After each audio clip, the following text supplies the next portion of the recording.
Yo, what is going on, guys? Welcome back to another video, and it is another Olympic preview for 2026. And today we are looking at Team Russia. I'm not going to get into all the politics of whether or not they will be playing in 2026, considering they are banned from international play right now. There's obviously the young Russian players sent out that letter to the IIHF wanting to play in the World Juniors next year. I'm just looking at looking at what a potential Russian team would look like if they are good to go in 2026, because I think that this is probably the fourth best team. It's between them and Sweden. I probably would lean. I think Sweden's a more well-balanced team, especially on defense. But this team is still very, very good. So without further ado, let's dive into it. Up first, we have the first line. I went with Kirill Kaprizov at left wing, Evgeny Malkin at center, and Nikita Kucherov at right wing. You're going to notice with this, the center depth is not very good. So even though Evgeny Malkin's going to be like 38 or 39 years old, he's not even good. He's still an elite player right now, but in 2 years might not be as much. He's still like the undisputed number one center out of guys that actually play center on like a regular basis. And in terms of Kucherov, he's still going to be extremely elite. Top three player in the entire NHL right now. On left wing, I did opt for Kirill Kaprizov, in part because I think in 2 years he'll be as good, maybe better than Artemi Panarin that's going to be 34. Kaprizov is only going to be, 28 or 29? But also because I think the play styles work better with the Kirill Kaprizov, more of a goal scorer. Obviously, this year Panarin's been kind of more of a goal scorer, but in general, I think Kaprizov's play style is much more compatible with the Kucherov than kind of Panarin that more so have a similar play style. So in terms of building these lines out, I'd rather have the elite playmaker in a Kucherov and then Panarin also an elite playmaker. All these guys are elite playmakers for the most part, but on that second line, I'd rather have Panarin kind of elevating that line in terms of his playmaking instead of putting the two together. Speaking of the second line, I have Artemi Panarin, I have Danila Yurov, and I have Matvei Michkov. In terms of Yurov, Elite Prospects has him listed as a center / right wing. So I think he has played some center. And when you look at it, he has like 42 points in 51 games in the KHL right now. It's one of the greatest 20-year-old seasons, 20-year-old seasons ever in the KHL. It's comparable to like an Artemi Panarin, to a Nikita Kucherov, to a Vladimir Tarasenko. So I think in 2 years when he's 21, 20, he's going to be 22 when this tournament rolls around. I think that by then, if he's in the NHL, he's going to be a 55, 60 point guy, solid second line center at the bare minimum. And considering this team is pretty dire at center, I do give him the nod for that second line center. Obviously, Panarin needs to be in your top six. And I do think in 2 years, Matvei Michkov is going to be that good, even at 21 years old.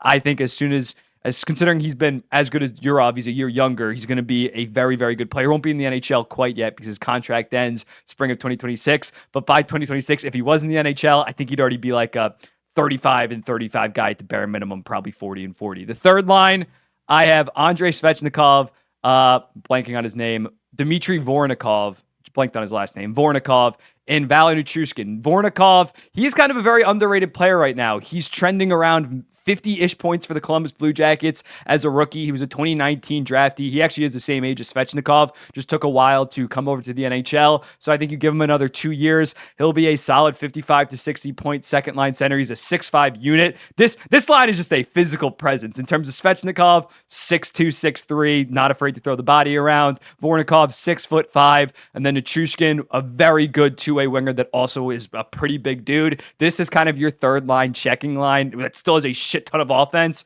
would be very good for the Russians. And then in terms of the fourth line, you got to have Alexander Ovechkin, although he might not be as good next year, considering 2 years from now, considering the fall off kind of maybe has begun. He's playing better of late, but overall it's been a fall off of a year. Then we got Evgeny Kuznetsov. There's just not a lot of centers going back to that. So I'm going to go with Kuznetsov in this spot, but there's definitely a possibility that someone emerges as a solid center in the next 2 years to probably take a spot on the fourth line. And then Pavel Buchnevich. These guys are all just should still be pretty good NHLers besides kind of Kucherov.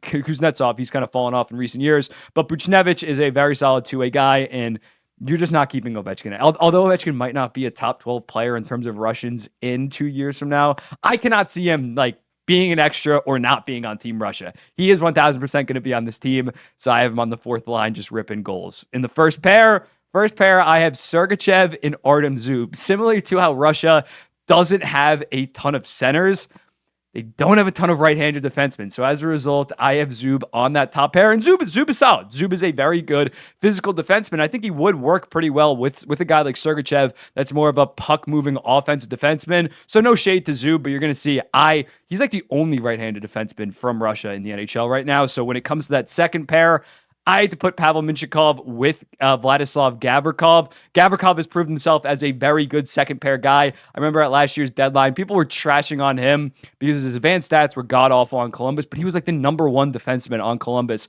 because Zach Werenski went down. When he is in that second pair, more so defensive role, he can really flourish. And with a guy like Pavel Mintyukov that should be a solid 50, 55 point offensive defenseman. He was already on pace for like 40-ish points as a rookie at 19, 20 years old. So in 2 years, he's probably going to be a top 50 defenseman in the NHL, maybe even higher. So again, you got that more so offensive guy with the Gavrikov that's more of a responsible veteran. He'll be 30 or 31 years old, two-way guy. Then in terms of the third pair, we yet again have two left-handed defensemen because they don't have any NHL level right-handed defensemen. I have Alexander Romanov and Ivan Provorov, the pairing, I guess. When looking at this, not going to get a ton of offense out of this pair, but I think they would be a very hard-nosed, physical defensive pair that maybe you throw out there to protect lines. They're both relatively young. Romanov's only 24 years old. Provorov was in that 2015 draft, so he's 26 or 27. So these guys still will be solid players come 2026.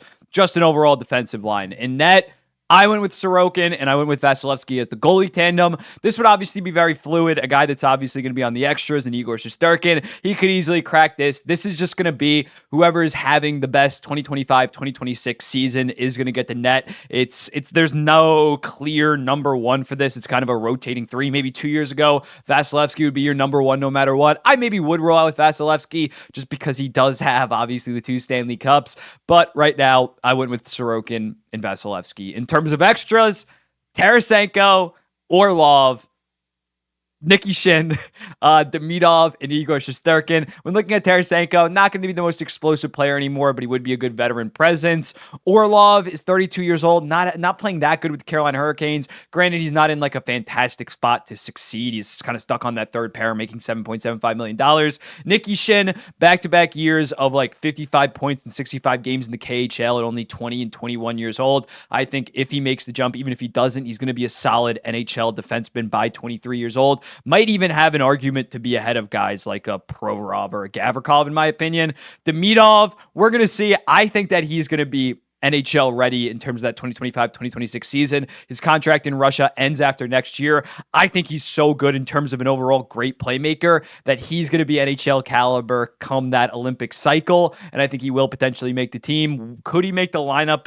It's definitely possible, especially if Ovechkin keeps on falling off and other guys start getting up there in age. But right now, I can't like pencil in a goddamn 17-year-old. So this is the team going back to the first line, second line, third line, fourth line, fifth line. Nope, first pair, second pair, third pair, goalie tandem in the extras. Let me know in the comments, what do you think about this team? Do you take this team over a Sweden, over a Finland? Finland's going to be next, and I'll be seeing you in the next one.